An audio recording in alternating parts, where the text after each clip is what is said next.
নমস্কাৰ এই মুহূৰ্তত আহি পৰিছে আজি সন্ধিয়াৰ কেইবাটাও গুৰুত্বপূৰ্ণ খবৰ আৰু এনে ধৰণৰ খবৰসমূহ নিতৌ চাবলৈ চেনেলটো ছাবস্ক্ৰাইব কৰি ভিডিঅ'টোত এটা লাইক কৰি দিবলৈ ৰাতিপুৱাৰ প্ৰথমটো ব্ৰেকিং নিউজ মাত্ৰ আৰু কিছু মুহূৰ্ত বাকী আছে কাইলৈ ঘোষণা কৰা হ'ব বিধানসভা নিৰ্বাচনৰ ফলাফল ৩৫খন জিলাৰ ৪০টা কেন্দ্ৰত পুৱা ৮ বজাৰ পৰা কাইলৈ আৰম্ভ হ'ব ভোট গণনা ১২৬ সমষ্টিত ইভিএমত বন্দী ৭২২ গৰাকী প্ৰাৰ্থীৰ ভাগ্য ফলাফলৰ বাবে উৎকণ্ঠাৰে এতিয়া অপেক্ষা কৰিছে প্ৰাৰ্থী আৰু ভোটাৰ ৰাইজে সমগ্ৰ অসমবাসীৰ ৰাইজে অপেক্ষা কৰি আছিল ৪ মে তাৰিখলৈ আৰু কাইলৈ ৪ মে তাৰিখ পুৱা ৮ বজাৰ পৰা আৰম্ভ হ'ব অসম বিধানসভা নিৰ্বাচনৰ ভোট গণনা প্ৰক্ৰিয়া কাইলৈ সোমবাৰ বিধানসভা নিৰ্বাচনৰ ভোট গণনাৰ বাবে ৰাজ্যত উৎকণ্ঠা চৰম পৰ্যায়ত ১২৬ সমষ্টিৰ ৭২২ গৰাকী প্ৰাৰ্থীৰ বুকু কঁপি উঠিছে সৰ্বাধিক চৰ্চাত আছে জালুকবাৰী সমষ্টি যোৰহাট শিৱসাগৰ খোৱাং মধ্য গুৱাহাটী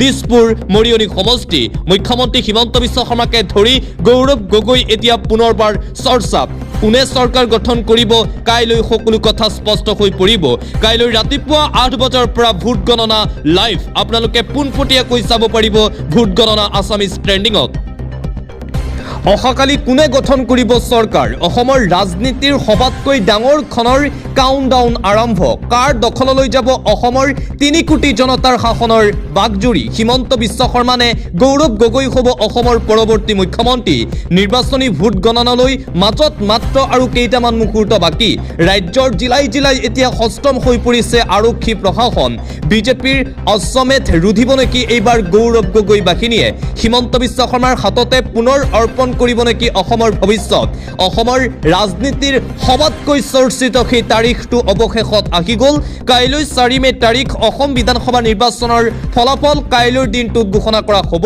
বিৰোধীয়ে দাবী কৰিছে যে কংগ্ৰেছে এইবাৰ চৰকাৰ গঠন কৰিব আনফালে বিজেপিৰ ফালৰ পৰা সেঞ্চুৰী পাৰ কৰাৰো দাবী উত্থাপন কৰা হৈছে অসম বিধানসভা নিৰ্বাচনৰ সমান্তৰালকৈ পশ্চিমবংগ কেৰালা তামিলনাডু পুডুচেৰী বিধানসভা নিৰ্বাচনৰ ফলাফল কাইলৈৰ দিনটোত ঘোষণা কৰা হ'ব ৪ মে তাৰিখ ভাৰতৰ ৰাজনীতিত এতিয়া চৰ্চিত বহু অপেক্ষাৰ অন্তত জল্পনা কল্পনাৰ অন্তত অৱশেষত কাইলৈ ৰাতিপুৱা ৮ বজাৰ পৰা আৰম্ভ হ'ব ভোট গণনা প্ৰক্ৰিয়া নিৰ্বাচন আয়োগ সম্পূৰ্ণৰূপে এতিয়া সাজু হৈ পৰিছে ভোট গণনাৰ বাবে কাইলৈ ফলাফল ঘোষণা কৰা হ'ব আৰু কাইলৈ নিৰ্বাচনৰ ভোট গণনাৰ পূৰ্বে আজি গুৰুত্বপূৰ্ণ বৈঠক অনুষ্ঠিত হ'ল বিজেপিৰ নিৰ্বাচনী পৰ্যালোচনা বৈঠকত মিলিত হ'ল মুখ্যমন্ত্ৰী হিমন্ত বিশ্ব শৰ্মা বিয়লি ৩ বজাত ভিডিঅ' কনফাৰেন্স যোগে বৈঠকত অংশ ল'লে অসমৰ মুখ্যমন্ত্ৰী ডক্টৰ হিমন্ত বিশ্ব শৰ্মা নিৰ্বাচনৰ ফলাফল ঘোষণা কৰাৰ পূৰ্বেই বিজেপি দলত এই গুৰুত্বপূৰ্ণ বৈঠক অনুষ্ঠিত হৈছে আজিৰ দিনটোত আৰু আনফালে বিধানসভা নিৰ্বাচনৰ ভোট গণনাৰ পূৰ্বেই আন এক ডাঙৰ দাবী কৰিছে কংগ্ৰেছ নেত্ৰী তথা প্ৰাৰ্থী মীৰা বৰঠাকুৰে গৌৰৱ গগৈ জিকিব লুৰিণজ্যোতি গগৈ জিকিব অখিল গগৈ জিকিব মীৰা বৰঠাকুৰ জিকিব মনোৰঞ্জন তালুকদাৰ জিকিব বিধানসভাখন চায়েই ভাল লাগিব দিছপুৰ সমষ্টিত প্ৰদ্যুৎ বৰদলৈ ৩ নম্বৰত থাকিব ভোট গণনাৰ কিছু মুহূৰ্তৰ পূৰ্বেই কংগ্ৰেছ প্ৰাৰ্থী তথা কংগ্ৰেছ নেত্ৰী মীৰা বৰঠাকুৰৰ এই বিস্ফোৰণ প্ৰদ্যুৎ বৰদলৈ বৰ বেয়াকৈ পৰাস্ত হ'ব বুলি মন্তব্য মীৰা বৰঠাকুৰৰ আৰু আনফালে বিৰোধীৰ ফালৰ পৰা পুনৰবাৰ কৰা হৈছে ডাঙৰ মন্তব্য কাইলৈ বিৰোধীয়ে চৰকাৰ গঠন কৰিব আৰু ১০০ দিনৰ ভিতৰত জুবিন গাৰ্গক ন্যায় দিব বিৰোধী ৰাজনৈতিক দলে কংগ্ৰেছৰ নেতৃত্বত বিৰোধী ঐক্যমঞ্চই চৰকাৰ গঠন কৰাৰ পিছতেই ১০০ দিনৰ ভিতৰত ন্যায় লাভ কৰিব সকলোৰে হিয়াৰ আমুঠু জুবিন গাৰ্গে কাইলৈ অসমত বিৰোধীয়ে চৰকাৰ গঠন কৰিবলৈ গৈ আছে দিনৰ ১ বজাত কংগ্ৰেছৰ নেতৃত্বত বিৰোধী ঐক্যমঞ্চই চৰকাৰ গঠন কৰিব এক্সিট পল কাইলৈ মিছা প্ৰমাণিত হ'ব ৪ মেত চৰকাৰ গঠন কৰিব বিৰোধীয়ে গৌৰৱ গগৈৰ নেতৃত্বই বিৰোধীৰ চৰকাৰ হ'ব এইবাৰ অসমত বিৰোধীৰ চৰকাৰ আহিলেই ১০০ দিনত ন্যায় পাব জুবিন গাৰ্গে ফলাফলৰ কিছু মুহূৰ্তৰ পূৰ্বে চৰকাৰ গঠন কৰিমেই বুলি মন্তব্য কৰিছে বিৰোধী নেতাই মহানগৰীত প্ৰতিজন বিৰোধী প্ৰাৰ্থীৰ এই মন্তব্য এক্সিট পল সম্পূৰ্ণৰূপে মিছা প্ৰমাণিত হ'বলৈ গৈ আছে আৰু মাত্ৰ কিছু মুহূৰ্ত বাকী ৪ মে তাৰিখ কাইলৈ সোমবাৰ ৰাতিপুৱা ৮ বজাৰ পৰা আৰম্ভ হ'ব ভোট গণনা কাইলৈ দুপৰীয়া ১ বজাত বিৰোধীয়ে চৰকাৰ গঠন কৰিব বুলি দাবী কৰিছে বিৰোধী নেতাসকলে অন্য এটা খবৰ দলৰ কাউণ্টিং এজেণ্টলৈ মমতা বেনাৰ্জীৰ কাঢ়া নিৰ্দেশ কোনোবা সমষ্টিত বিজেপি যদি 500-700 ভোটত আগবাঢ়ি যায় তাৎক্ষণিকভাৱে পুনৰ ভোট গণনাৰ দাবী তুলিব আৰু পুনৰ ভোট গণনা কৰিবই লাগিব। পশ্চিমবংগ বিধানসভা নিৰ্বাচনৰ ভোট গণনাৰ পূৰ্বে তৃণমূল কংগ্ৰেছৰ কাউণ্টিং এজেণ্টসমূহলৈ এক গুৰুত্বপূৰ্ণ নিৰ্দেশনা দিয়া হৈছে পশ্চিমবংগৰ বৰ্তমানৰ মুখ্যমন্ত্ৰী মমতা বেনাৰ্জীৰ ফালৰ পৰা। মুঠতে বিধানসভা নিৰ্বাচনৰ ফলাফল ঘোষণা কৰাৰ পূৰ্বে হস্তম হৈ পৰিছে খুদ মুখ্যমন্ত্ৰী মমতা বেনাৰ্জী। 4 মে'ত কি নিষেধাজ্ঞা থাকিব? কাইলৈৰ দিনটোত 163 ধাৰা জাৰি কৰা হৈছে। আতচবাজি, ফটকা ফুটোৱা সম্পূৰ্ণৰূপে নিষিদ্ধ ঘোষণা কৰা হৈছে। কোনেও উলিয়াব নোৱাৰিব বিজয় সমদল। ভোট গণনা এলেকাত ভিৰ নিষিদ্ধ কৰা হৈছে। প্ৰাৰ্থীৰ সমৰ্থনত শ্লোগান নিষিদ্ধ কৰা হৈছে। শান্তি সম্প্ৰীতি বিঘ্নিত কৰা কাৰ্য নিষিদ্ধ কৰা হৈছে। কাইলৈৰ দিনটোত কাইলৈ এইসমূহ কাৰ্য সম্পূৰ্ণৰূপে নিষিদ্ধ ঘোষণা কৰা হৈছে। আন এটা ব্ৰেকিং নিউজ, নিৰ্বাচনৰ ফলাফল ঘোষণা কৰাৰ পূৰ্বেই বিজেপিয়ে এতিয়া আঁৰিছে বেনাৰ। ফলাফলৰ পূৰ্বেই নতুন বেনাৰ বিজেপিৰ। অসমৰ ৰাইজক ধন্যবাদ জনাই সাজু অসম বিজেপি। অভূতপূৰ্ব জনসমৰ্থন আৰু আশীৰ্বাদৰ বাবে অসমবাসীলৈ আন্তৰিক ধন্যবাদ। ভাৰতীয় জনতা পাৰ্টি অসম প্ৰদেশ। এইদৰে বেনাৰ এতিয়া প্ৰকাশ কৰিছে বিজেপিয়ে। নিৰ্বাচনৰ ফলাফল ঘোষণা কৰাৰ পূৰ্বেই চৰম আত্মবিশ্বাস এতিয়া দেখিবলৈ পোৱা গৈছে বিজেপিত। বিজেপিয়ে চৰকাৰ গঠন কৰিব বুলি আত্মবিশ্বাসী বিজেপি দলৰ নেতাসকল। আৰু আনফালে নিৰ্বাচনৰ ফলাফল ঘোষণা কৰাৰ কিছু মুহূৰ্তৰ পূৰ্বে পুনৰবাৰ ভৱিষ্যতবাণী কৰা হৈছে। দ্বিতীয়বাৰৰ বাবে মুখ্যমন্ত্ৰী হ'ব ডক্টৰ হিমন্ত বিশ্ব শৰ্মা। বিজেপিয়ে তৃতীয়বাৰলৈ হাতত তুলি ল'ব শাসনভাৰ, ভৱিষ্যতবাণী কৰা হৈছে। 2 ঘণ্টীয়া ধ্যানৰ অন্তত ভকত উপেন্দ্ৰ নাথৰ ভৱিষ্যতবাণী অসমৰ নিৰ্বাচনী ফলাফলক লৈ। অসমত 82ৰ পৰা 100খন আসন দখলেৰে এইবাৰ শাসনলৈ আহিব বিজেপি।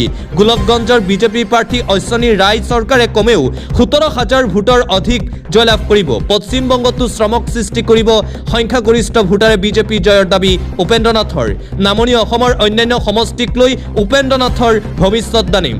জিনকাটা ৰাজহুৱা সত্ৰৰ ভকত উপেন্দ্ৰ নাথে ধ্যানৰ পৰা উঠিয়েই অসমৰ ৰাজনৈতিক ভৱিষ্যতক লৈ এই ভৱিষ্যতবাণী কৰিছে।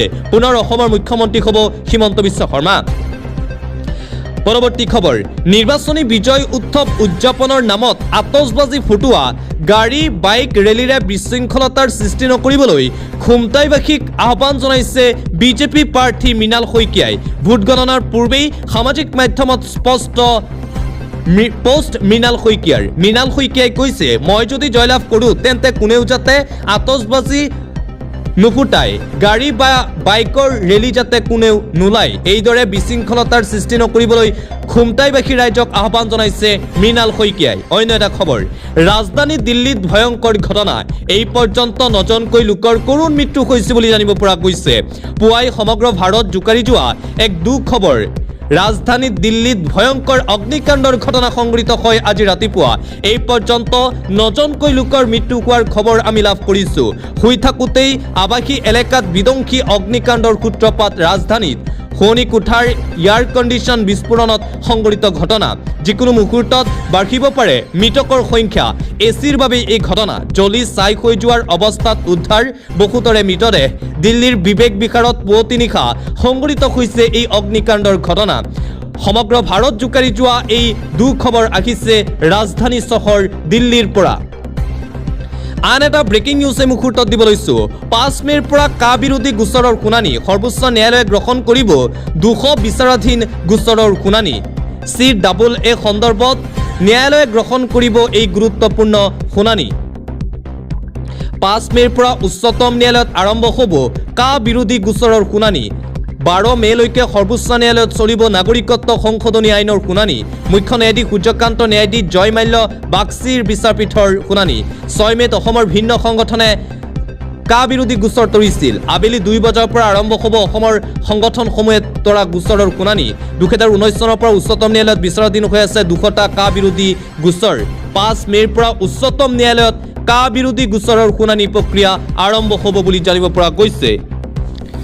পৰৱৰ্তী খবৰ মাত্ৰ 5 দিনৰ পেট্ৰল ডিজেল মজুত আছে সংকটত এতিয়া চুবুৰীয়া ৰাষ্ট্ৰ পাকিস্তান মধ্যপ্ৰাচ্যৰ যুদ্ধৰ বাবে চৰম সংকটত পৰিছে চিৰবৈৰী পাকিস্তান মধ্যপ্ৰাচ্যৰ যুদ্ধই জুৰুলা কৰিছে চিৰবৈৰী পাকিস্তানক ভয়ংকৰ পেট্ৰল ডিজেলৰ নাটনিৰ সন্মুখীন হৈছে পাকিস্তান ৰাষ্ট্ৰ মাত্ৰ 5 পৰা 7 দিনৰ পেট্ৰল ডিজেল মজুত আছে পাকিস্তানত নিৰ্লজ্জ স্বীকাৰোক্তি পাকিস্তানৰ পেট্ৰলিয়াম মন্ত্ৰীৰ ভাৰতৰ দৰে আমাৰ ৰাষ্ট্ৰত তেলৰ ভাণ্ডাৰ নাই বুলি স্বীকাৰোক্তি দিনে দিনেই পৰিস্থিতি বেয়াৰ ফালে ডাল খাইছে পাকিস্তানত ষ্টেট অফ হৰমুজৰ নিষেধাজ্ঞাৰ বাবে নাটনিৰ সন্মুখীন হৈছে পাকিস্তান পেট্ৰলিয়াম মন্ত্ৰী আলী পাৰভেজ মালিকে কৰিলে এই ঘোষণা ইৰাণ আমেৰিকাৰ যুদ্ধৰ লগে লগে বৃদ্ধি ইন্ধনৰ মূল্য আকাশলংঘী মূল্য বৃদ্ধিৰ বাবে পাকিস্তানৰ জনতাৰ হাহাকাৰ অৱস্থা প্ৰতি লিটাৰ পেট্ৰল ডিজেলৰ মূল্যই পাৰ কৰিছে 400ৰ ঘৰ ঘৰুৱা ৰন্ধন গেছৰ চিলিণ্ডাৰৰ মূল্য